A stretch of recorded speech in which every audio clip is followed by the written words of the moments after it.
Hola, hoy veremos el tema de hígado 1. Soy la doctora María Fernanda Sánchez García de la especialidad y vamos a empezar. Como objetivo tenemos conocer los datos radiológicos en las diferentes enfermedades hepáticas para un diagnóstico y tratamiento oportuno, y así tratar de evitar las complicaciones de cada uno de los pacientes que veremos en clase. Nuestro temario va a dividirse en dos. Va a ser primero las infecciones y posteriormente veremos las enfermedades parenquimatosas. En cuanto a las infecciones, vamos a tener 4 subtemas: la hepatitis viral, candidiasis hepática, absceso piógeno y absceso a mediano. Teniendo primero la hepatitis viral, tenemos que como definición es la enfermedad infecciosa difusa del hígado producida por agentes virales que se caracteriza por causar inflamación y necrosis hepatocelular. Tenemos 5 tipos de hepatitis, recordando que la hepatitis B y la hepatitis C son las que causan enfermedades crónicas, como el carcinoma hepatocelular o cirrosis.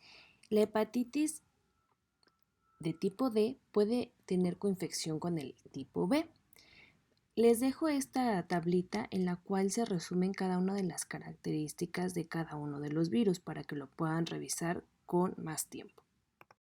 El cuadro clínico de la hepatitis se caracteriza por los siguientes síntomas: fiebre, fatiga, anorexia, dolor abdominal, coluria, artralgia e ictericia.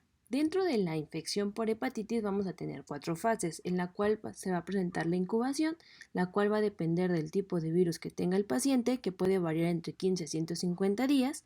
La siguiente fase es la de la sintomatología inespecífica, la cual dura alrededor de una semana y se manifiesta principalmente por fatiga y falta de apetito. En la fase clásica ictérica, esta va a estar presente en la piel y la conjuntiva. También se puede presentar coluria y acolia, y esta va a durar aproximadamente un mes. Y en la última fase, que es la de la convalecencia, va a tener fin de los síntomas. En cuanto al diagnóstico por imagen, vamos a iniciar. Por ultrasonido encontraremos como datos positivos para la hepatitis viral, hepatomegalia, y como en el ejemplo de la imagen podemos observar que es un hígado hipoecogénico con áreas de mayor ecogenicidad que en los espacios perivasculares, esto como signo positivo del cielo estrellado. Y en esta segunda imagen podemos ver el engrosamiento de la vesícula biliar sin litos. Este es un caso de nuestro centro en el cual podemos observar un ultrasonido en escala de grises, un hígado el cual se observa hipoecogénico que alterna con áreas de mayor ecogenicidad en relación al signo de cielo estrellado. Estas son las hiperecogénicas, son los espacios perivasculares. Y en la siguiente imagen, observando la vesícula, podemos observar ese engrosamiento de hasta 8 milímetros. En los datos positivos que vamos a encontrar por tomografía va a ser hepatomegalia, parénquima heterogéneo, edema periportal, engrosamiento de pared vesicular y un realce heterogéneo. En este ejemplo de tomografía de abdomen en fase contrastada arterial podemos ver el edema periportal, una adenopatía con un reforzamiento importante, la hepatomegalia, y además ese reforzamiento heterogéneo en el cual podemos ver estas zonas de menor densidad. En la fase contrastada en fase venosa podemos observar el engrosamiento de la vesícula y un poco de líquido libre en el subhepático anterior.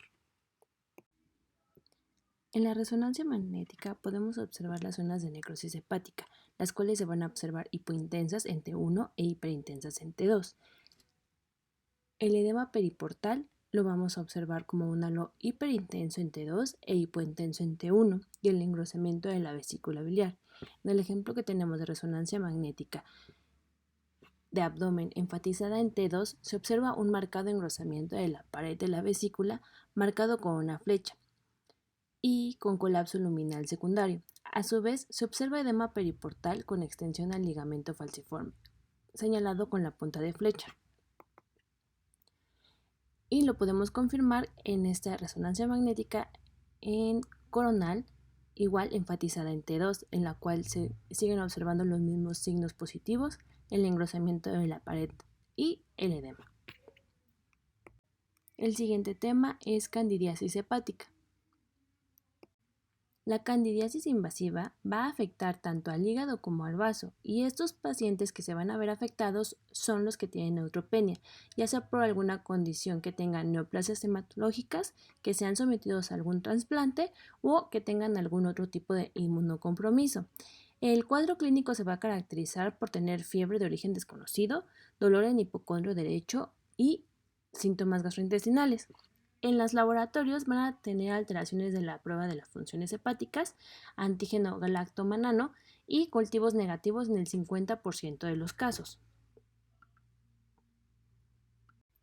En cuanto al diagnóstico por imagen, en cuanto al ultrasonido, vamos a poder observar 4 tipos de patrones. El primero que vamos a describir es el patrón en rueda dentada, el cual se va a caracterizar por tener un nido hiperecogénico rodeado de un halo hipoecogénico que se refiere a la necrosis y por último un último halo hiperecogénico que se refiere a la fibrosis que está haciendo dentro del hígado. El siguiente patrón es el patrón en ojo de buey, en el cual, por ejemplo, en este ultrasonido en escala de grises con aplicación Doppler color podemos observar señalando por la flecha blanca este nido hiperecogénico asociado al halo hipoecogénico que refiere a esta necrosis, sin el halo de fibrosis. Nódulos hipoecogénicos. Como en este ejemplo de ultrasonido en escala de grises de hígado, podemos observar múltiples lesiones hipoecogénicas que tienen una forma uniforme, redonda, de distribución miliar con bordes parcialmente definidos en relación a la candidiasis hepática. Y el último patrón que encontramos sería los nódulos hiperecogénicos, como en este ultrasonido en escala de grises hepático, en el cual podemos observar esas múltiples lesiones hiperecogénicas de morfología redondeada de distribución difusa. Esto nos habla de candidiasis en su fase más crónica. Un ejemplo de nuestro centro es una femenina de 3 años con diagnóstico de leucemia linfoblástica aguda y en cuarto ciclo de quimioterapia, actualmente con neutropenia, y en los ejemplos podemos observar un ultrasonido en escala de grises de hígado en donde podemos observar múltiples nódulos hipoecogénicos de distribución miliar. En la aplicación Doppler color observamos un patrón en ojo de buey en la cual vemos ese nido característico hiperecogénico asociado a un halo hipoecogénico.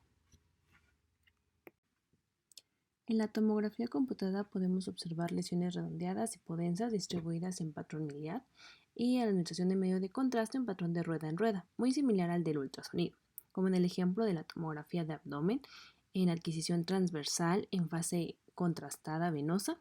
Podemos ver estas múltiples lesiones hipodensas que mantienen ese patrón de rueda en rueda de distribución miliar. Sus características por resonancia magnética van a ser lesiones que se observan iso o mínimamente hipointensas en T1, marcadamente hiperintensas en T2 y que la administración de gadolíneo van a presentar un incremento en la intensidad de señal periférico. En difusión van a presentar restricción. En el ejemplo que tenemos de resonancia magnética en adquisición transversal de abdomen T1 con supresión grasa, podemos observar múltiples nódulos hipointensos de distribución miliar señalados por las cabezas de flecha.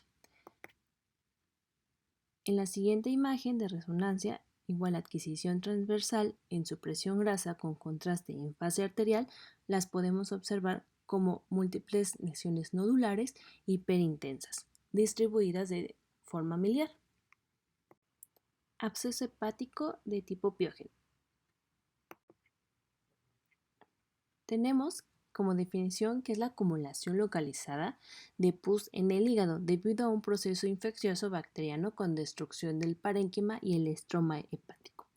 Esta fisiopatología generalmente es como complicación de procesos infecciosos en otros sitios, como puede ser una apendicitis, diverticulitis, perforación de colon, colangitis o una infección umbilical en los pacientes neonatales. Sus agentes etiológicos pueden ser principalmente polimicrobianos, como puede ser E. coli, Klebsiella, Clostridium y bacteroides, y Staphylococcus aureus.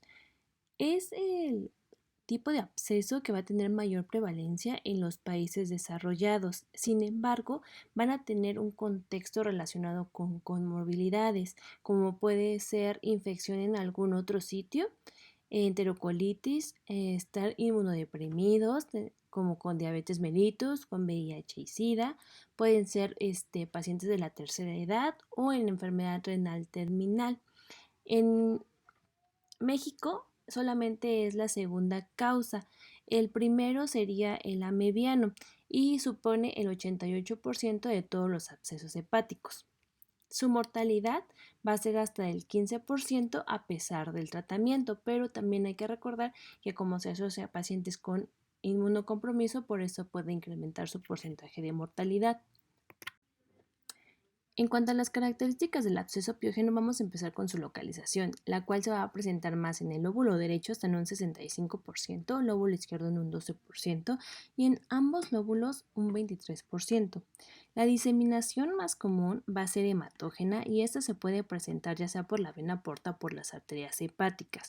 En cuanto a la diseminación biliar, va a ser por una infección ya sea por colangitis ascendente o colecistitis, y también puede haber una inoculación directa, ya sea en el contexto de un trauma penetrante o iatrogénico después de un procedimiento. En cuanto a su tamaño, este puede ser desde pocos milímetros hasta 10 centímetros y también puede llegar a presentar complicaciones como la ruptura.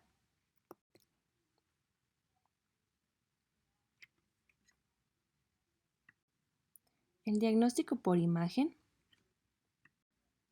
Por ultrasonido lo vamos a poder caracterizar como lesiones redondas u ovoides de bordes bien definidos o algunos pueden ser irregulares, con pared delgada o gruesa dependiendo del tiempo de evolución, ya sea hipoecogénica o levemente ecogénica, con un contenido que puede ser variable entre anecoico en un 50%, hiperecoico en 25% e hipoecoico en un 25%.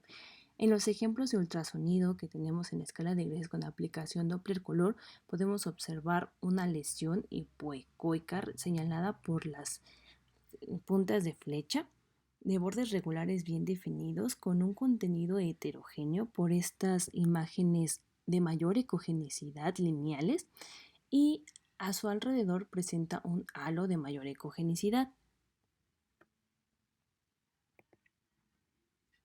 En el siguiente ejemplo de ultrasonido en escala de grises podemos observar una lesión ovoide de predominio hipoecogénico en la cual, señalado por esta flecha, podemos observar un septo delgado y alrededor de esta misma lesión podemos ver que el parénquima se observa hipoecogénico. Con el Doppler color vamos a poder observar un flujo vascular aumentado en la pared del absceso y en el parénquima hepático adyacente, como es el caso del ejemplo del ultrasonido en escala de grises con aplicación Doppler color. Podemos observar esta lesión redonda de bordes regulares bien definido que se localiza en el lóbulo hepático derecho de predominio hipoecogénico con presencia de ecos internos. Esto debido a septos y detritus en su interior, y la vascularidad que presenta es periférica. En este caso de nuestro centro es un masculino de 48 años que llega con dolor en hipocondrio derecho y fiebre. Entonces, este ejemplo vemos un ultrasonido en la escala de grises hepático en el cual vemos una lesión ovoide de bordes regulares bien definidos con un contenido heterogéneo de predominio hipoecogénico y que en algunas partes llega a presentar artefacto de reverberancia. En este podemos caracterizar mejor su corte longitudinal de esta lesión ovoide, en la cual se ve mejor su contenido de predominio hipoecogénico que altera con áreas de mayor ecogenicidad puntiformes en relación a detritos y otras más gruesas en relación a septos. Cuando se le aplica Doppler poder a esta lesión, se observa cómo tiene ese incremento de la vascularidad periférica y del parénquima adyacente a esta lesión. En la tomografía, en la fase simple podemos caracterizarlo como una lesión de morfología redonda delimitada por una pared hipodensa y un centro, ya puede ser iso o hipodenso al parénquima. El signo del racimo, se va a caracterizar por ser pequeños abscesos dentro de una cavidad grande, que esta puede estar septada, y alrededor de la misma imagen también podemos llegar a observar esos pequeños abscesos. En el 20% de los casos se puede llegar a observar gas o un nivel hidroaéreo. En este ejemplo de tomografía de adquisición transversal de abdomen en fase simple, observamos estas múltiples lesiones isodensas al parénquima, pero que presentan zonas hipodensas adyacentes en relación a necrosis y edema, estas pequeñas lesiones hipodensas. En las fases contrastadas de la tomografía vamos a poder observar el signo de la doble diana, el realce de los septos internos de la lesión o el realce del parénquima adyacente, en el cual se va a ver mejor en las fases arteriales. Ya en las fases venosas y portales vamos a poder verlo iso o hipoatenuante. En este ejemplo de tomografía, en adquisición transversal de abdomen podemos llegar a observar esta lesión hepática de bordes regulares bien definidos de un contenido heterogéneo, esto debido a que con el paso del medio de contraste se observa este realce septal. En este ejemplo podemos observar que tiene el signo de la doble diana, en el cual se caracteriza por un halo hipodenso seguido por un halo hiperdenso y el contenido líquido del absceso. En este caso de nuestro centro podemos observar una tomografía en adquisición transversal de abdomen con sus reconstrucciones secundarias coronal y sagital, donde lo más importante es esta lesión hepática de bordes regulares bien definidos y presenta este halo característico, el de la doble diana, en el cual primero presenta este halo hipo, después sigue uno hiper y el contenido líquido de la lesión o del absceso. Vemos en las reconstrucciones coronales cómo son múltiples, que pudiera ser positivo al signo del racimo, y en sus reconstrucciones sagitales confirmamos cómo estas múltiples lesiones presentan el signo de la diana. Este absceso fue drenado y se mandó a cultivo, el cual salió positivo para estreptococo. En la resonancia magnética en T1 lo vamos a ver con un centro hipointenso, con el gadolíneo, un realce anular temprano de la pared interna y un realce anular retardado de la pared externa. En T2 lo vamos a poder ver hiperintenso y con un edema adyacente, el cual también se va a ver hiperintenso. Y en la difusión va a presentar restricción de manera central. En este ejemplo de resonancia magnética, en adquisición transversal enfatizada en T2 con supresión grasa, podemos observar esta lesión de morfología irregular de bordes regulares definidos, en la cual se observa hiperintensa que alterna con áreas de menor intensidad de la señal.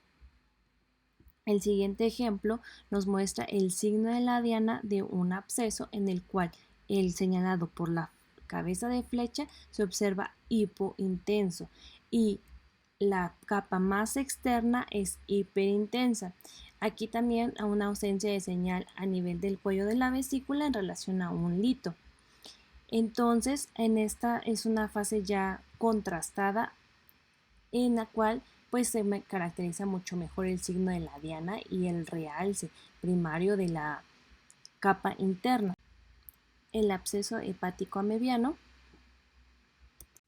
En cuanto a la definición de absceso amebiano, vamos a tener que es una acumulación localizada de pus en el hígado producida por entamoeba histolítica, con destrucción del parénquima y del estroma hepático. Y la fisiopatología pues va a tener con una infección primaria en colon y que va a diseminarse a través de la circulación portal, que va a dañar al hígado y va a ser producto de enzimas líticas. En cuanto a la epidemiología, este va a ser el tipo de absceso principal en México, con una relación 4:1 en hombres y más frecuente en países en desarrollo. La mortalidad en México, la urbana es del 0.2% y la rural es hasta del 10.1%. 0.3%, y esta va a ser la tercera parasitosis con más mortalidad. Como características tenemos que su localización va a ser el lóbulo derecho en un 72%, el lóbulo izquierdo un 13%. Casi siempre va a presentarse de manera periférica, cercano o contiguo a la cápsula hepática, y casi siempre va a ser solitario en el 85% de los casos. Puede llegar a tener complicaciones en cuanto al lóbulo derecho, pleuritis, absceso pulmonar o fístula broncopulmonar, y cuando se presenta en el lóbulo izquierdo es más común la pericarditis. En cuanto a su sospecha diagnóstica, va a ser por la tríada clásica, que es hepatomegalia, fiebre de predominio vespertino y hepatalgia. En el 50 al 60% de los pacientes tienen antecedente de disentería, y los laboratorios van a presentar leucocitosis entre 12 a 18.000. Pruebas serológicas positivas en el 90% de los pacientes, y las pruebas de función hepática van a revelar una fosfatasa alcalina elevada en el 80% de los pacientes. Esto en sus fases agudas. En cuanto al diagnóstico por imagen, tenemos primero la radiología convencional con una radiografía anteroposterior de tórax, en la cual podemos observar elevación del hemidiafragma derecho con atelectasia en el lóbulo inferior derecho. Esto también se relaciona con derrame pleural, y esto puede ser a causa de las complicaciones de absceso pulmonar, derrame pericárdico, una cavitación o un hidroneumotórax. En el ultrasonido la vamos a poder observar como una lesión única, redonda u ovalada, localizada en la periferia colindante con la cápsula hepática, debajo del diafragma. Puede ser hipoecogénica con focos ecogénicos y septos, y pared se va a caracterizar por ser hipoecogénica, como en el ejemplo de ultrasonido en escala de grises hepático, en el cual se observa una lesión de morfología redonda de bordes regulares bien definidos con una pared hipoecogénica, contenido heterogéneo de predominio hipoecogénico que alterna con áreas de mayor ecogenicidad señaladas por la flecha curva. A la aplicación de Doppler color solamente comprobamos que hay un incremento de la vascularidad del parénquima adyacente, y dentro de la lesión no encontramos nada ni en la pared. En este caso de nuestro hospital podemos observar un ultrasonido en escala de grises hepático, en el cual observamos una lesión redondeada de bordes regulares bien definidos de predominio hipoecogénico que alterna con áreas de mayor ecogenicidad, y a la aplicación del Doppler solamente vemos que tiene incremento de la vascularidad del parénquima adyacente, esto en relación a un absceso amebiano. En la tomografía computada lo podemos observar como una lesión redonda u oval hipodensa con pared gruesa, y con el paso de medio de contraste va a tener un realce anular con pared nodular, y el signo de la doble diana también se puede presentar en este tipo de abscesos.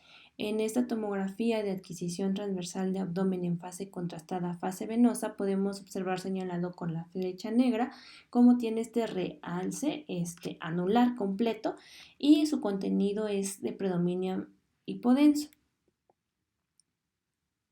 En esta igual es una fase contrastada pero arterial, en el cual se caracteriza de mejor manera el signo de la doble diana, en la cual vemos señalado por la flecha blanca recta un halo hipodenso, y la segunda capa más interna se ve hiperdensa y el contenido completamente hipodenso.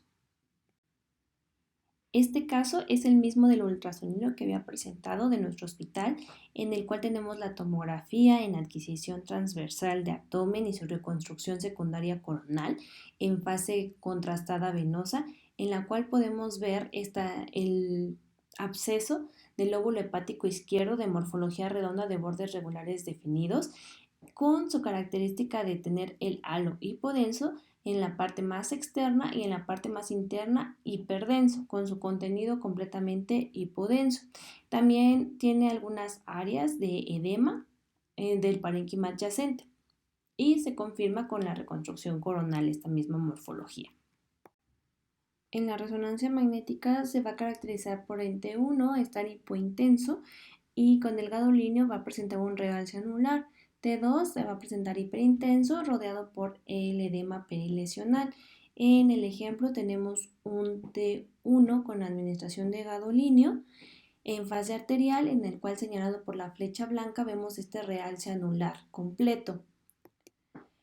Y en la siguiente imagen de resonancia magnética enfatizada en T2 con saturación grasa, vemos la misma imagen de morfología redonda de bordes regulares, igual con rodeado por el edema perilesional.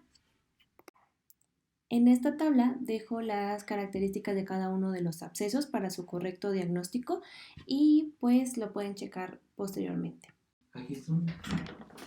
En cuanto a la terapéutica, tenemos que va a ser un tratamiento farmacológico en la mayoría de los abscesos y también tenemos la opción del drenaje percutáneo, el cual va a ser en la mayoría de los abscesos piógenos. En el amebiano solamente vamos a tener ciertas indicaciones, las cuales va a ser persistencia de síntomas a pesar del tratamiento, datos de ruptura inminente, que tenga una localización en el lóbulo derecho, en mujeres embarazadas, que tenga contraindicación para la ingesta de metronidazol y que ya tenga complicaciones pleuropulmonares.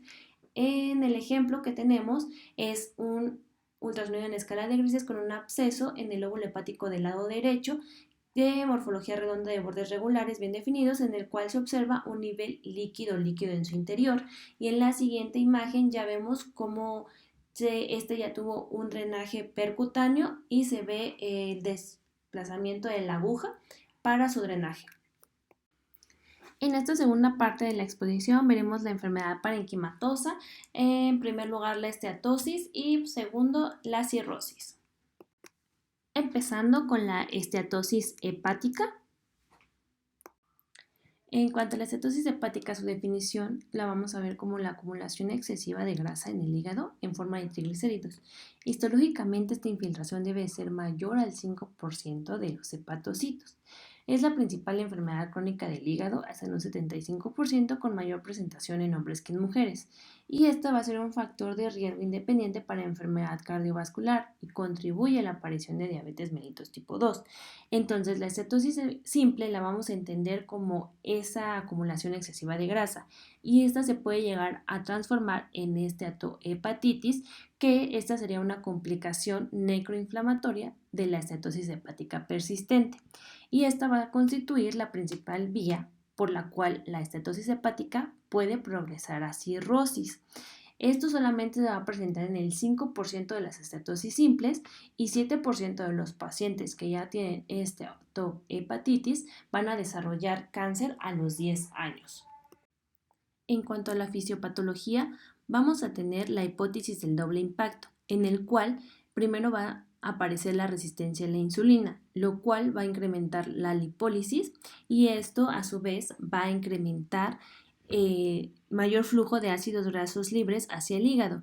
El segundo impacto será cuando la acumulación de lípidos llegue a ser tóxica. Entonces, al haber una mayor lipogénesis, una menor beta oxidación, va a haber una mayor acumulación de triglicéridos, lo que nos lleva a la lipotoxicidad y estrés oxidativo, creándonos inflamación. Entonces, de pasar de una esteatosis primaria, se nos complica a una esteatohepatitis, lo cual puede llegar a evolucionar a fibrosis, cirrosis o un hepatocarcinoma en pacientes con ya cronicidad de la misma. Las causas de esta enfermedad pueden ser la ingesta de alcohol, la obesidad, diabetes mellitus, hepatitis, tratamiento con corticoides o quimioterapia y los trasplantes hepáticos. También algunos fármacos como amiodarona, tetraciclinas, metotrexato, tamoxifeno o calcio antagonistas.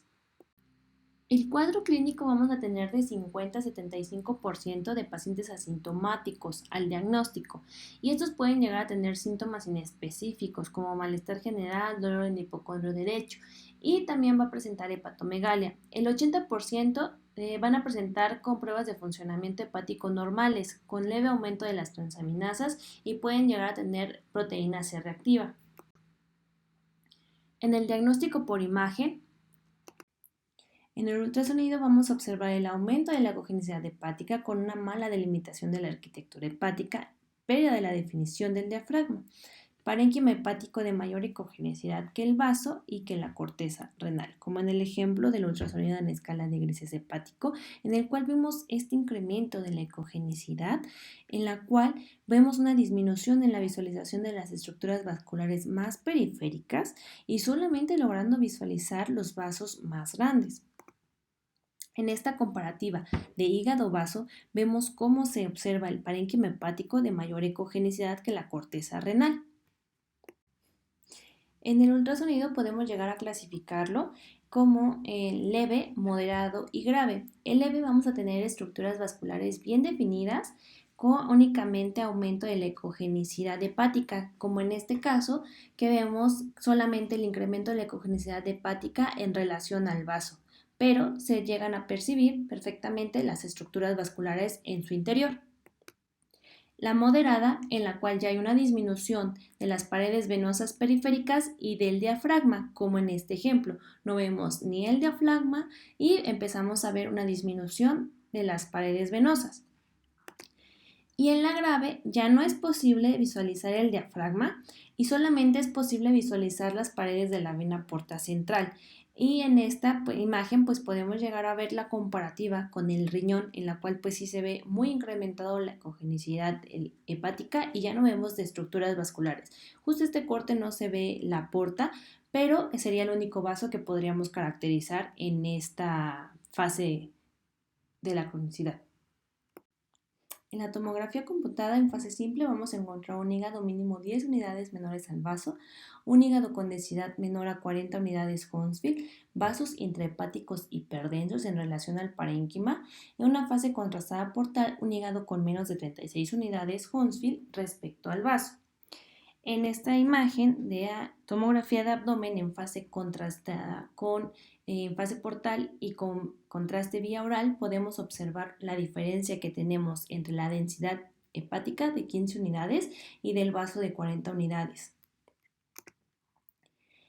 En este ejemplo podemos observar que hay un tipo de esteatosis focal en la cual se observa hipodenso en relación con el parénquima adyacente, además como unas lesiones esféricas y ovaladas en otros segmentos hepáticos en relación igual a esteatosis focal. En el ejemplo que tenemos de nuestro centro, tenemos una tomografía en fase simple, en la cual vemos el hígado con una densidad de 32 unidades Hounsfield y el vaso con 47 unidades Hounsfield. Entonces, pues sí se ve la diferencia mayor a las 10 unidades que debemos de tener. En la resonancia magnética nos podemos apoyar de secuencias de dentro y fuera de fase, que es una técnica de saturación de la grasa que se utiliza con una secuencia ecodegradiente potenciada en T1. La grasa, al tener un T1 corto, la veremos hiperintensa en secuencias potenciadas en T1 y con señal intermedia en secuencias potenciadas en T2. Lo que deseamos estudiar o demostrar es la presencia de protones de grasa y agua en un determinado espacio, estructura o región anatómica. Se utiliza un mismo tiempo de repetición pero diferentes tiempos de eco. Los protones de la grasa y el agua van a comenzar en la misma fase. En el momento en que comienza el pulso de radiofrecuencia van a tener una menor frecuencia de precesión diferente y comienzan a desfasarse. En un tiempo determinado los protones se encuentran en fase opuesta a los 180 grados, uno respecto al otro. Pero pasado otro determinado tiempo se volverán a encontrar a los 360 grados, ambos, y así sucesivamente hasta que el tiempo que hemos determinado para obtener ambas fases se quede.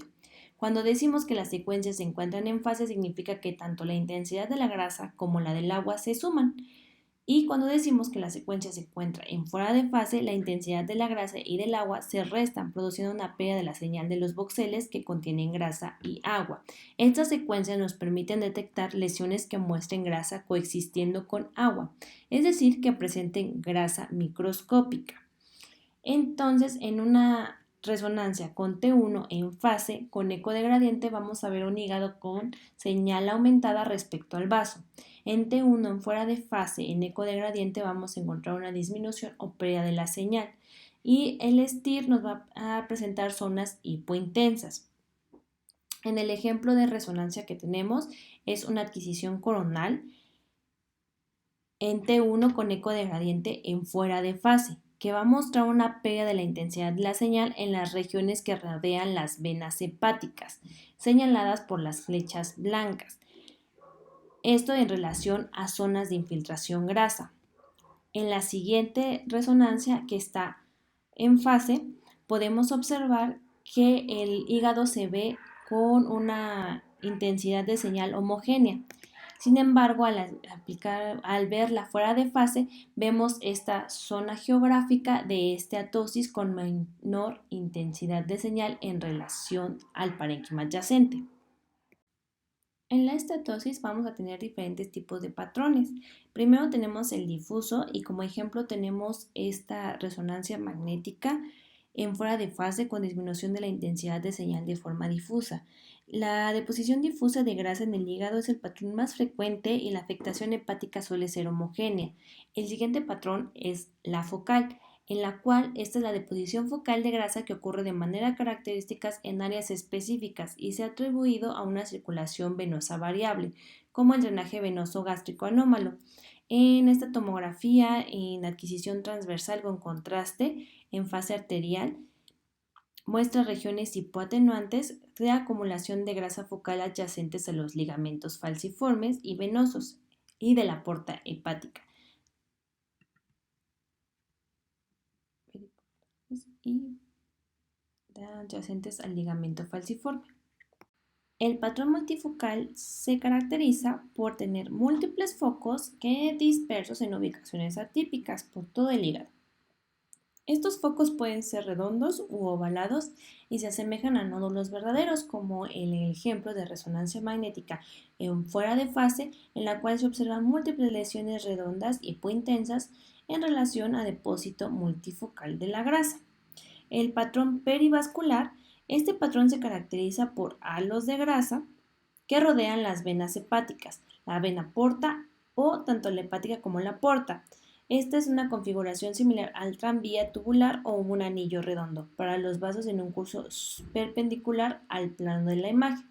Otro ejemplo de patrón puede ser el subcapsular, en el cual este se presenta como resultado de un depósito de grasa que se va a manifestar en el peritoneo, que se van a presentar como nódulos de grasa discretos en una región periférica de la grasa confluyente. Ahora veremos la cirrosis hepática. En cuanto a la definición de la cirrosis hepática, va a ser la alteración difusa de la arquitectura del hígado por fibrosis y nódulos de regeneración, resultado clínico y patológico de una lesión hepática crónica multifactorial. En cuanto a su epidemiología, se va a presentar mayormente en hombres que en mujeres y se estima que en México hay 1.5 millones de personas con cirrosis y para el 2050 habrá cerca de 1.9 millones. La mortalidad por cirrosis ocupó el sexto lugar en México con un 3.6% en el 2021 y ocupa el séptimo lugar como causa de mortalidad global, particularmente en las poblaciones entre 22 y 55 años. La más prevalente es la asociada al consumo de alcohol. Es la etapa final de todas las hepatopatías crónicas y sus causas más comunes van a ser alcohol del 60 al 70%, la infección por hepatitis B y C, hígado graso no alcohólico y el origen autoinmune. Dentro de la fisiopatología tenemos que esto se va a dar por un deterioro circulatorio que promueve inflamación, posteriormente regeneración y fibrosis, esto siendo un círculo vicioso y empeorando cada vez más el hígado. Tenemos los nódulos de regeneración en compuesto de hepatocitos benignos que se produce como respuesta a estímulos que se producen en la cirrosis y los nódulos displásicos, que estos nódulos de hepatocitos rodeados de fibrosis con signos de displasia pero sin criterios de malignidad, frecuentemente mayor a 10 milímetros. En cuanto a la clasificación microscópica tenemos la micronodular y macronodular. La micronodular se presenta en la cirrosis hepática alcohólica y por hemocromatosis. Estos nódulos son de forma difusa, menores de 3 milímetros, con finos septos fibrosos, y la macronodular es casi siempre por hepatitis viral y son mayores de 3 milímetros con septos gruesos y fibrosis, más insuficiencia hepática e hipertensión portal. Como cuadro clínico vamos a tener astenia y adinamia, telangiectasias, eritema palmar, hipertrofia de la parótida, acropaquia, hepatoesplenomegalia, atrofia testicular, ginecomastia, amenorrea, anormalidad de distribución del vello y en los más avanzados, hipertensión portal, ictericia, ascitis y encefalopatía. El sistema más usado para la clasificación del grado de disfunción hepática clínico y laboratorial es por la clasificación de Chaipur, en la cual vamos a tomar en cuenta la bilirrubina total, la albúmina sérica y el INR, tiempo de protrombina, ascitis y encefalopatía hepática. De acuerdo a eso, le vamos a dar unos puntajes y lo vamos a clasificar en A, B o C. El diagnóstico por imagen. En el ultrasonido lo vamos a tener como una superficie hepática con contornos nodulares y borde hepático romo, con hipertrofia del lóbulo caudado y segmento lateral del lóbulo izquierdo, atrofia del lóbulo derecho y segmento lateral del lóbulo izquierdo, con incremento de su ecogenicidad y puede llegar a presentar los nódulos de regeneración, iso o hipoecogénicos. Si más de 1 centímetro, estos son displásicos. En el ultrasonido en escala de grises podemos observar cómo el hígado se observa heterogéneo con hipertrofia del lóbulo caudado e hipotrofia del lóbulo izquierdo hepático. En este ejemplo vemos cómo el hígado se observa con nodularidad en sus bordes y crecimiento del lóbulo caudado. En este ultrasonido vemos ascitis alrededor del hígado, el cual se observa hiperecogénico con nodularidad de sus bordes. Igual en el ultrasonido, como signos de hipoalbuminemia, podemos observar la pared de vesícula biliar e intestino edematosa. Por el Doppler, una vena porta con incremento de su pulsatividad y disminución en su velocidad y un flujo hepatofugo, arteria hepática con dilatación y con aumento de su flujo. En este ultrasonido en escala de grises con aplicación Doppler color podemos observar cómo el flujo es hepatofugo en la vena porta. Una herramienta útil que podemos utilizar en el ultrasonido es la elastografía. La elasticidad de un material se describe su tendencia a recuperar su tamaño y forma original después de haber sido sometida a una fuerza o tensión de la deformación. La elastografía se refiere como una técnica de imagen que cuantifica la elasticidad de los tejidos biológicos. La mayoría de las técnicas miden la velocidad de propagación de las ondas mecánicas que se propagan dentro del tejido para calcular los parámetros de rigidez.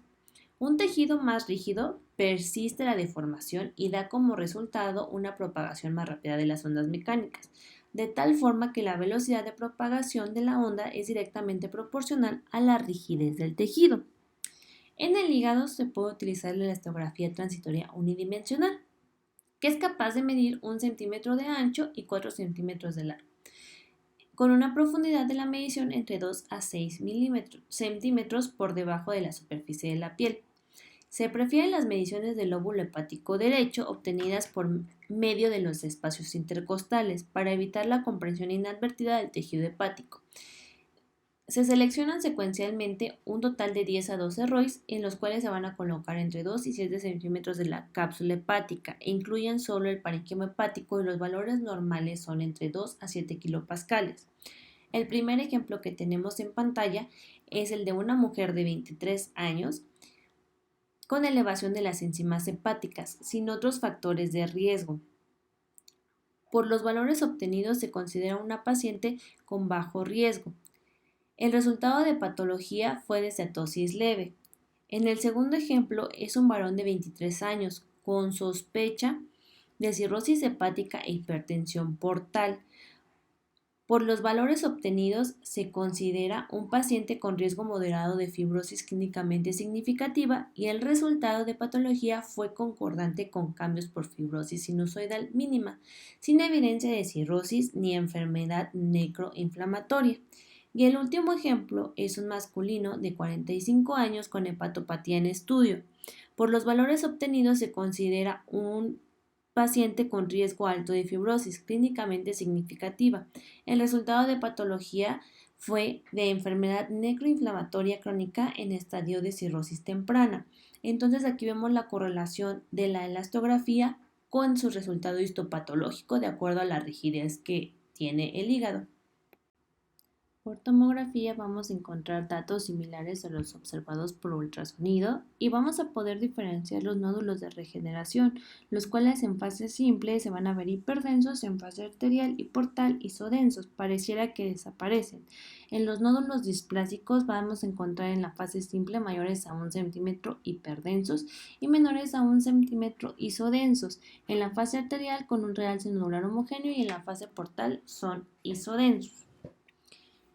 En la primera imagen tenemos un ejemplo de un varón de 55 años con cirrosis hepática, en la cual vemos la tomografía en adquisición transversal de abdomen con contraste positivo oral e intravenoso en fase portal, en el cual se muestra un área hepática en forma de V en el segmento 5, notándose la retracción del contorno hepático, así como un parénquima irregular con presencia de múltiples nódulos en su contorno. En esta tomografía en fase arterial muestra múltiples lesiones nodulares isodensas que deforman el margen hepático. Estos nódulos son regenerativos y macronodulares debido a cirrosis inducida por alcohol, además de que vemos unas grandes placas de ateroma a nivel de la aorta. En este caso podemos ver nódulos displásicos a nivel del segmento 6, el cual se ve hiperdenso en esta fase, además de mucho líquido libre en la cavidad peritoneal en relación a citis. Y en la fase de eliminación podemos observar cómo estos nódulos desaparecen. Entonces esto nos hace sospechar más de nódulos displásicos en los cuales tiene un reforzamiento en la fase arterial y se vuelven isodensos en las fases de eliminación o portales. En este caso de nuestro hospital de tomografía de abdomen, de adquisición transversal, en fase simple podemos observar como dato positivo el abundante líquido en la cavidad peritoneal y la disminución de volumen del hígado, tanto del lóbulo hepático del lado derecho como del izquierdo. Esto en relación en un paciente con cirrosis hepática. En las imágenes de tomografía computada también podemos sacar la relación lóbulo caudado-lóbulo derecho, la cual debe de ser mayor a 0.65 para que tenga un 100% de especificidad para cirrosis. ¿Cómo lo vamos a sacar? Primero se va a trazar una línea paralela al plano medio sagital a través de la pared lateral derecha de la primera bifurcación de la vena porta derecha, la cual sería esta primera línea. De acuerdo a esta línea vamos a medir dos distancias, las cuales son perpendiculares. La primera es trazada hacia el margen más medial del lóbulo caudado y la otra hacia el margen lateral del lóbulo derecho. Es esta línea. Estas dos distancias se dividen como lóbulo caudado y lóbulo derecho. Entonces, lóbulo derecho y lóbulo caudado, con esto sacamos este índice. A su vez, en este ejemplo se sacaron el valor del diámetro de las venas hepáticas, como en este ejemplo. Una midió 2.5 la del lado derecho, 2.6 la media y 2.7 la izquierda. La suma de estas dieron 7.8. Los vasos divididos por el índice caudado derecho es igual a la puntuación de fibrosis por tomografía, que en este caso está por debajo de 20. Cuando está por debajo de 20 nos indica cirrosis. Si estuviera por debajo de 24 sería una fibrosis.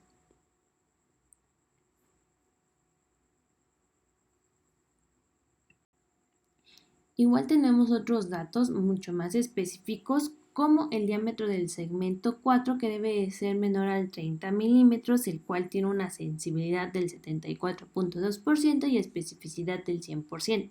La fosa vesicular agrandada, en la cual esta tiene una sensibilidad del 68% y especificidad del 98%. La cisura posterior, una sensibilidad del 72% y especificidad del 98%, y un hilio periportal mayor a 10 milímetros con una sensibilidad del 93% y especificidad del 92%. En el ejemplo de la tomografía en fase contrastada arterial, vemos una muesca aguda en la superficie anterior del lóbulo derecho. Y en la segunda imagen, señalada por la flecha amarilla, una fosa vesicular agrandada. En la resonancia magnética podemos observar los nódulos de regeneración hipointensos en T1, T2 y T2 ecodegradiente.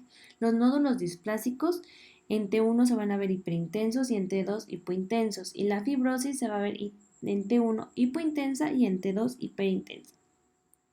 En la primera imagen de resonancia magnética en ecodegradiente, enfatizada en T2, vamos a tener una superficie hepática nodular señalada por la flecha blanca, marcada con el asterisco, un lóbulo caudado hipertrófico, y la esplenomegalia señalada por la flecha negra. En este siguiente ejemplo es una resonancia magnética en T1 contrastada con saturación grasa, en la cual vemos el parénquima heterogéneo por múltiples nódulos regenerativos que no muestran incremento en la intensidad de señal, señalados por las flechas blancas, y en las flechas negras señaladas el líquido de ascitis.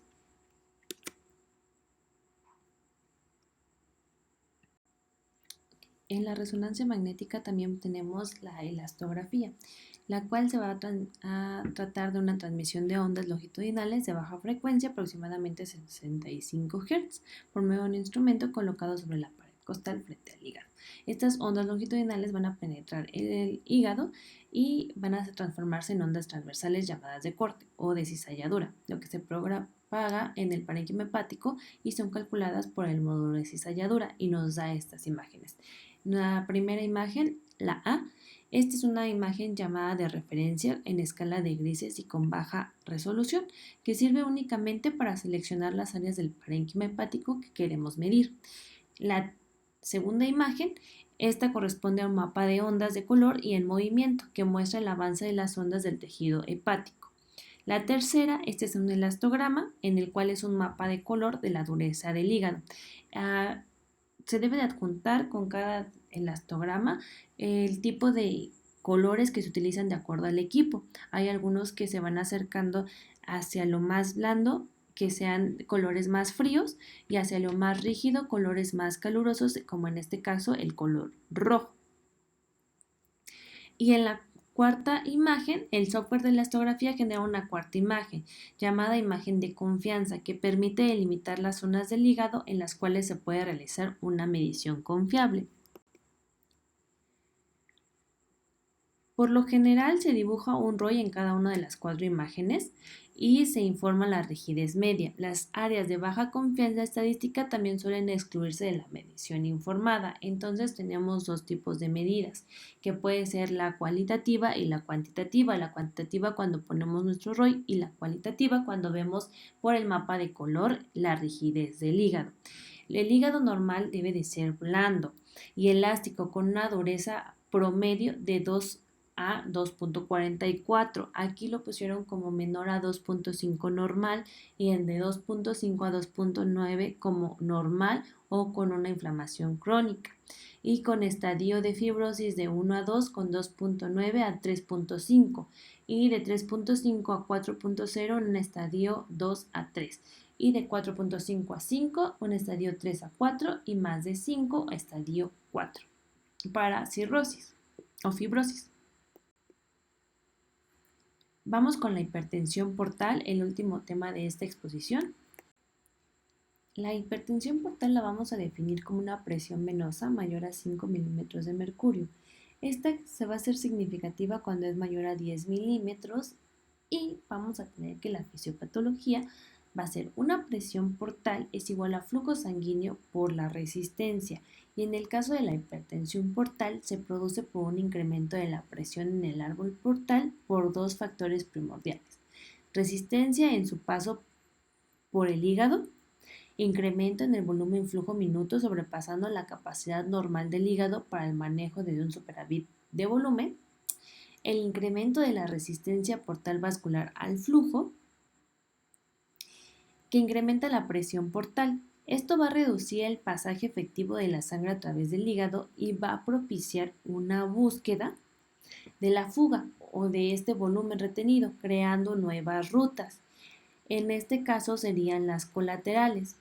Todo este fenómeno se produce con el único fin de que llegue la sangre portal a la circulación sistémica, evitando el paso por el hígado.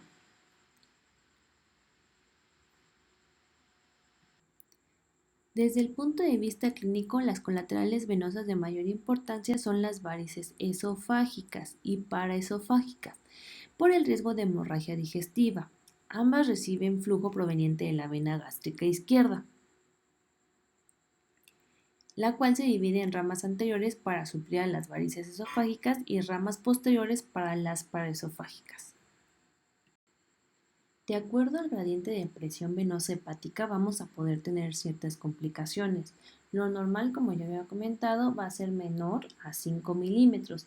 Mayor a esto ya va a haber hipertensión portal a partir de los 6 milímetros y la clínicamente significativa mayor a 10. Sin embargo, a partir de 10 vamos a tener ya la formación de varices, en la cual pues ya vamos a tener descompensación clínica, puede presentar carcinoma hepatocelular y aumento del riesgo quirúrgico, y el sangrado se va a presentar a partir de los 12 milímetros de mercurio. Ya a partir de los 16 milímetros de mercurio, lo más probable es que fallezca el paciente. Y pues si sobrevive a esta presión, puede llegar a tener fracaso del tratamiento y mortalidad en caso de sangrado agudo de las varices con una presión mayor a 20 milímetros sobre mercurio. Bien, en la hipertensión portal, bueno, vamos a tener que la cirrosis es la causa más común de hipertensión portal sinusoidal, pero vamos a tener clasificaciones.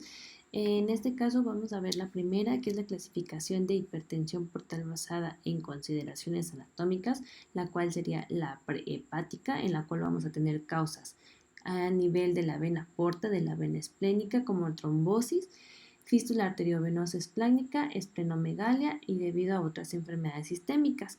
Las intrahepáticas, que pueden ser hepatitis crónica independientemente de la causa, el Budd-Chiari, toxicidad por medicamentos, falla hepática fulminante, enfermedad veno-oclusiva, enfermedades hepáticas con metástasis. Y en la poshepática, enfermedad cardíaca como pericarditis constrictiva, miocardiopatía restrictiva y obstrucción de la vena cava inferior. La siguiente clasificación de la hipertensión portal es basada en sus consideraciones funcionales y tendríamos la presinusoidal, en la cual vamos a tener obstrucción de la venosa portal extrahepática, que puede ser por pancreatitis, flebitis, estado de hipercoagulabilidad, cirrosis asociada e hipertensión portal segmentaria, como la trombosis esplénica. Igual por obstrucción venosa portal intrahepática, esquistosomiasis, fibrosis portal no cirrótica, cirrosis biliar primaria.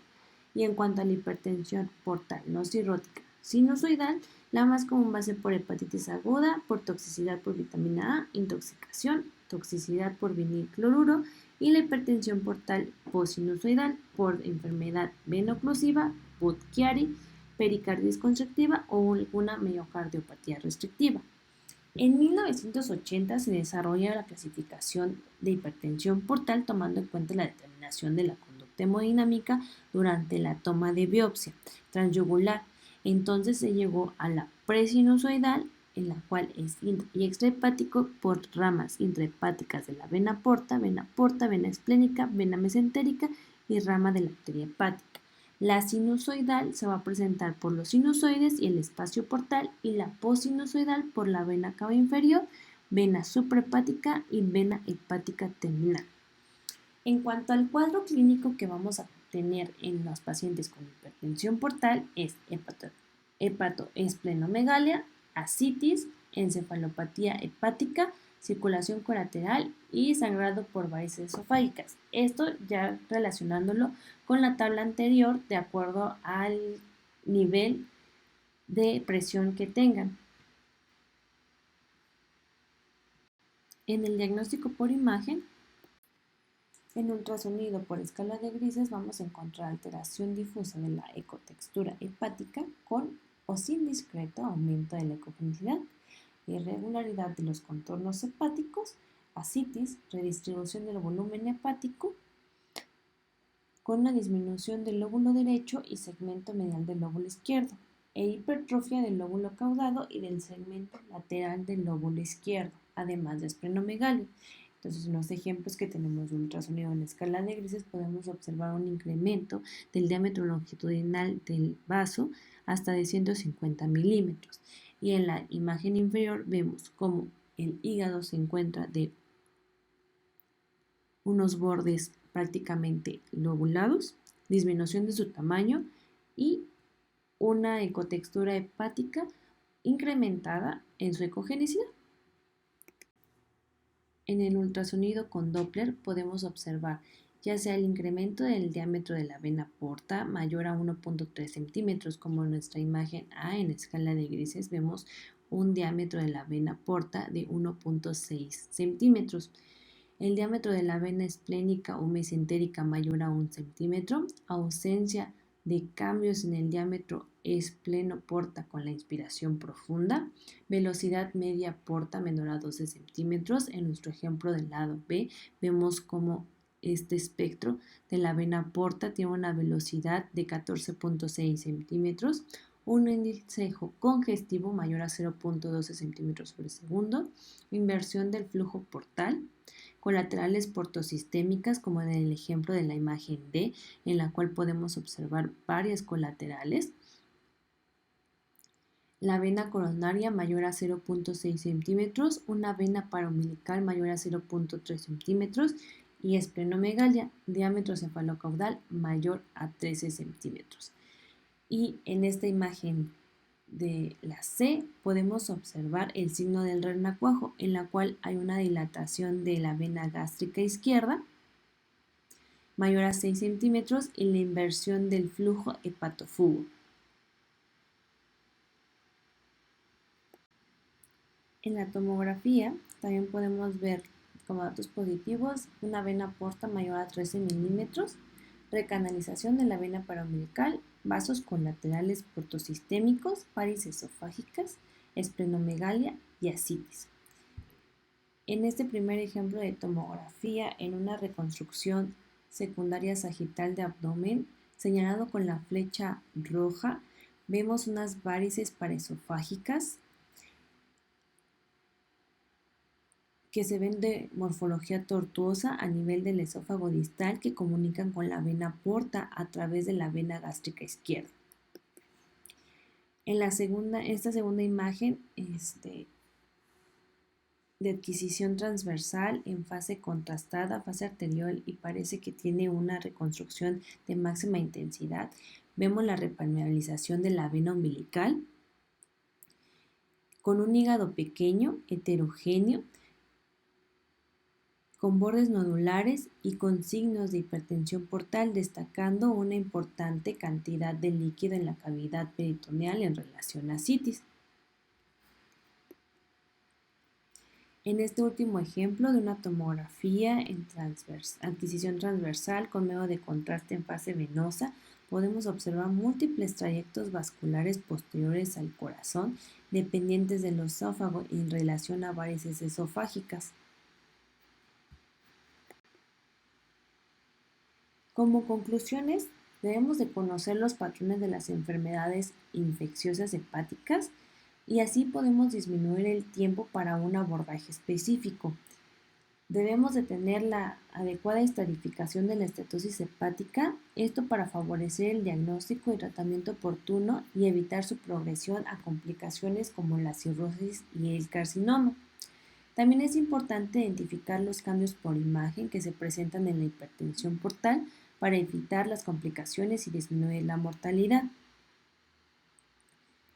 Muy bien, eso sería todo. Les dejo mi bibliografía para que la puedan revisar con tiempo y muchas gracias.